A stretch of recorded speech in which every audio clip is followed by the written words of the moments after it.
மதுரை மீனாட்சி அம்மன் கோயிலுக்கு அடுத்தபடியாக பல சிறப்புகளுக்குரிய காஞ்சி காமாட்சி அம்மன் கோயிலுக்கு வந்திருக்கோங்க. அம்மனுக்குரிய 51 சக்தி பீடங்களில் ஒன்றாகவும் மகா சக்தி பீடமாகவும் விளங்குது இந்த காமாட்சி அம்மன் கோவில். 5 ஏக்கர் பரப்பளவு கொண்டு கட்டப்பட்ட இந்த கோவிலில் பிரகாரங்கள், தெப்பக்குளம், ஒரு 100 கால் மண்டபமும் இருக்குது. இந்த கோவில் கருவறையில் இருக்கக்கூடிய காமாட்சி அம்மன் அமர்ந்த நிலையில் காட்சி தராங்க.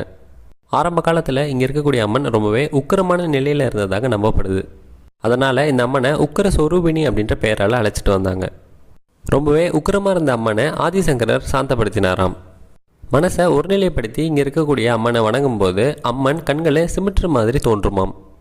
காஞ்சிபுரத்தில் இருக்கக்கூடிய எல்லா சிவன் கோயிலுக்கும் ஒரே அம்மனாக இந்த காமாட்சி அம்மன் விளங்குறாங்க. வருஷம் மாசி மாதத்தில் நடக்கக்கூடிய உற்சவ விழாக்கள் ரொம்பவே பிரபலம். அதுலேயும் குறிப்பாக இங்கே நடக்கக்கூடிய தெப்பக்குள உற்சவமும் தேர் திருவிழாவும் ரொம்பவே சிறப்பானது.